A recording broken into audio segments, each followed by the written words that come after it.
Assalamualaikum warahmatullahi wabarakatuh. Perkenalkan, nama saya Zara Aziza. Saya mahasiswa dari STEL Al-Furqan Prabumuli. Di sini saya akan menjelaskan materi mengenai rasio likuiditas untuk memenuhi mata kuliah analisis laporan keuangan. Pengertian rasio likuiditas. Menurut Kasmir, rasio likuiditas atau sering juga disebut dengan nama rasio modal kerja merupakan rasio yang digunakan untuk mengukur seberapa likuidnya suatu perusahaan. Sedangkan menurut Harahap, yaitu rasio likuiditas menggambarkan kemampuan perusahaan untuk menyelesaikan kewajiban jangka pendeknya. Dengan kata lain, rasio likuiditas adalah rasio yang dapat digunakan untuk mengukur sampai seberapa jauh tingkat kemampuan perusahaan dalam melunasi kewajiban jangka pendeknya yang akan segera jatuh tempo. Selanjutnya ada tujuan dan manfaat rasio likuiditas. Yang pertama yaitu untuk mengukur kemampuan perusahaan dalam membayar kewajiban atau utang yang akan segera jatuh tempo. Yang kedua yaitu untuk mengukur kemampuan perusahaan dalam membayar kewajiban jangka pendek dengan menggunakan total aset lancar. Terus yang ketiga yaitu untuk mengukur kemampuan perusahaan dalam membayar kewajiban jangka pendek dengan menggunakan aset lancar tanpa memperhitungkan persediaan barang, dagang, dan aset lancar lainnya. Terus yang keempat itu ada untuk mengukur tingkat ketersediaan uang kas perusahaan dalam membayar utang jangka pendek.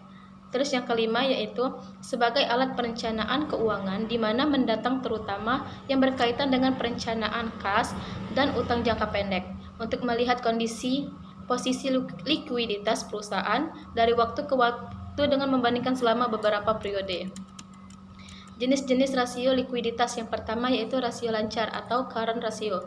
Menurut Kasmir, rasio lancar atau current ratio merupakan rasio untuk mengukur kemampuan perusahaan dalam membayar kewajiban jangka pendek atau utang yang segera jatuh tempo pada saat ditagih secara keseluruhan. Rumusnya yaitu current ratio sama dengan aktiva lancar dibagi utang lancar. Terus yang kedua yaitu rasio cepat atau quick ratio. Menurut Kasmir, rasio cepat atau quick ratio yaitu rasio yang menunjukkan kemampuan perusahaan dalam memenuhi atau membayar kewajiban atau utang lancar, utang jangka pendek dengan aktiva lancar tanpa memperhitungkan nilai sediaan inventory. Rumusnya yaitu quick ratio sama dengan current asset dikurang inventory dibagi current liabilitas. Ya. Terus yang ketiga itu ada rasio kas. Menurut Kasmir, rasio kas adalah alat yang digunakan untuk mengukur seberapa besar uang kas yang tersedia untuk membayar utang.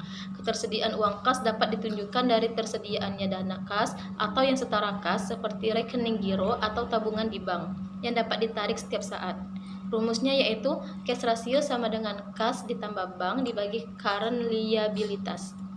Terus yang keempat yaitu rasio perputaran kas. Menurut Kasmir, rasio perputaran kas adalah digunakan untuk mengukur tingkat ketersediaan kas untuk membayar tagihan atau utang dan biaya-biaya berkaitan dengan penjualan. Rumusnya yaitu rasio perputaran kas sama dengan penjualan bersih dibagi dengan modal kerja bersih. Terus yang kelima itu ada inventory to net working capital.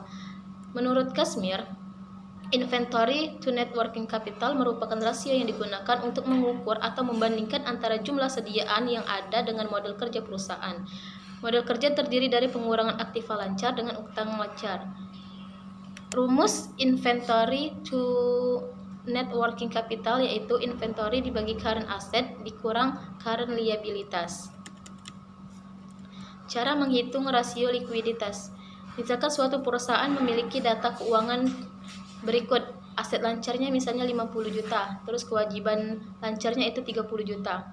Untuk menghitung rasio lancar, kita harus membagikan total aset lancar dengan total kewajiban lancar, yaitu rasio lancar sama dengan kewajiban lancar dibagi aset lancar, atau rasio lancar 50 juta dibagi 30 juta sama dengan 1,67. Jadi rasio lancar perusahaan tersebut adalah 1,67. Berarti perusahaan memiliki 1,67 aset lancar untuk setiap satu kewajiban lancar. Dalam hal ini semakin tinggi rasio lancar, semakin liquid perusahaan tersebut. Mungkin itu saja yang dapat saya sampaikan. Wassalamualaikum warahmatullahi wabarakatuh.